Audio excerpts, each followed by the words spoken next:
Ho ho ho, ladies and gentlemen, and welcome back to this year's Dev Diary Holiday Special. The last time we started fleshing out the gameplay for our little project with the addition of enemies for the action portion and an attempt at the match 3 mechanics for the puzzle portion. And thankfully things went relatively smoothly, which allows us to continue expanding on the concept. So today we'll be focusing on adding new enemy types. These new types will all have special properties that will mess with the player in some form. Either they'll interact with the player and their gameplay, or the puzzle aspect itself by manipulating nearby presence. Sounds like a plan, so let's get to the coding. First, the movement update code was turned into a function. Then it was time to focus on the enemy types. The first of our enemy types would be a ghost. Much like the Boo Ghost from Mario, this version of the enemy would only move towards the player when they're not being looked at. This actually went through several revisions, but ultimately this would be done by first comparing both the player's and enemy's current X scales. If they didn't match, the player must be looking in their direction, so the ghost would go transparent and stop moving. Else, the ghost would become fully opaque and begin moving towards the player. The results were an interesting twist on the gameplay thus far, as this now allowed the player to control the enemy's movement behavior, which made smashing them between presents a lot easier. Also, a nice side effect of controlling the movement speed through this method meant that the player was also not able to knock the ghosts around like other enemies. So now that our ghost type was finally added, it was on to our next enemy, which would require some type of indication, and hat seemed to be a good idea. And if the hat didn't already give it away, the next enemy type is a Mage. Using a new ability cooldown variable, should the Mage roll a success, it would then target the nearest present to its position. If that present is still falling and is near enough, the Mage would then transform it into something else at random, which thankfully worked out quite well in practice. The Mages would now be able to turn nearby presents into other presents, effectively messing with the player's strategic puzzle endeavors. Also, ignore the blue present, that's for next time. But with enemy type 2 working, it was on to type 3.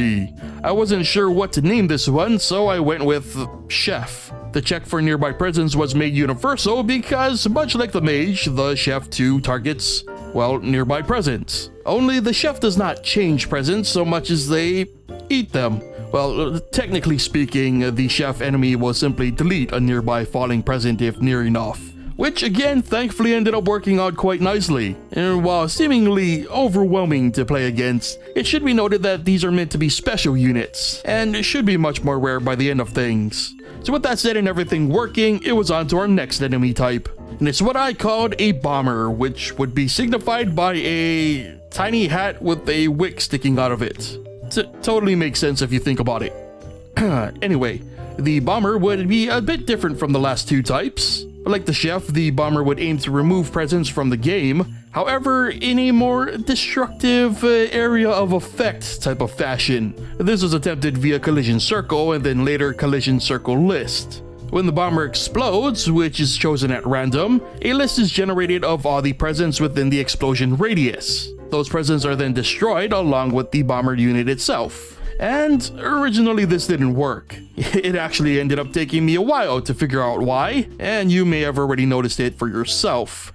I forgot to encase the bomber's behavior in the switch, which explains why it completely ignored all of the code. And just to make sure that the bombers didn't explode prematurely, a distance limit was added, which would finally give us a working bomber type. I should also mention at this point that if it weren't a time-sensitive project, I would totally add some tells and effects to these abilities to make things more obvious. But the main goal is to try and add as much as possible procession, and so that meant I had time for just one last addition. The final enemy type would be represented with a bunch of snakes. Sadly, this is not a Medusa type, though I'm kicking myself for not adding one now that I think about it. Anyway, this class is much more simple. If this enemy is struck by the player and only the player, they are destroyed and 2 basic minions are spawned in their place. Kinda like a Hydra.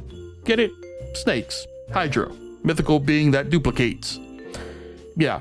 Anyway, this ended up working out a lot better than I thought it would. By adding some knockback to the spawning enemies, this gave the Hydra class a bit of an explosiveness to its departure.